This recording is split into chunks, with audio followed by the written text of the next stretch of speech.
Hey guys, today we'll see bridge design pattern, which is also line structural design patterns. Bridge pattern is a design pattern that separates an abstraction from its implementation, and these both the hierarchies can grow separately, which means they are independent. For example, if we take example of TV and remote, then here remote will be an abstraction and TV is implementation. And one thing you need to remember here is that abstraction always refer to implementation, the way remote referring TV. Let me explain this concept using graphical representation. If we explore structure a bit, then we can see here we have two hierarchies. One is remote hierarchy and second is TV hierarchy.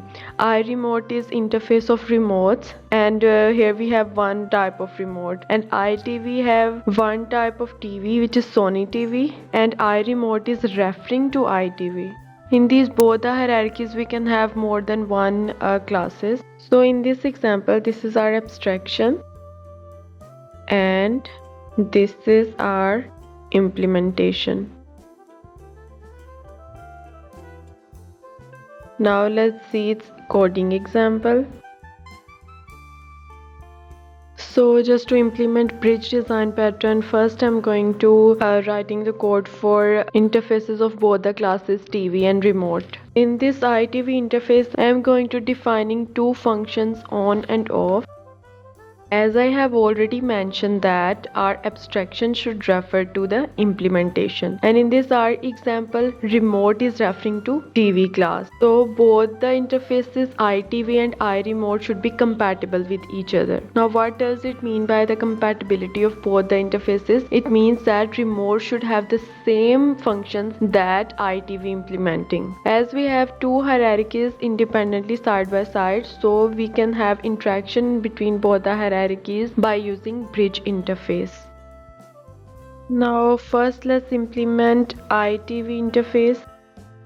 So here I have written Sony TV class, which will implement the functionality of iTV interface.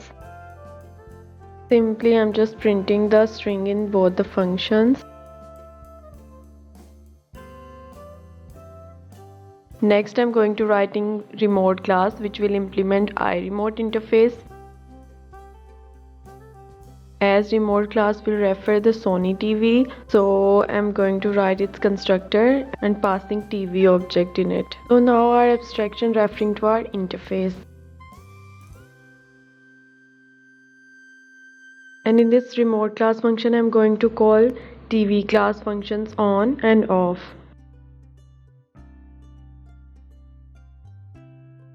Now let's call these classes in main function.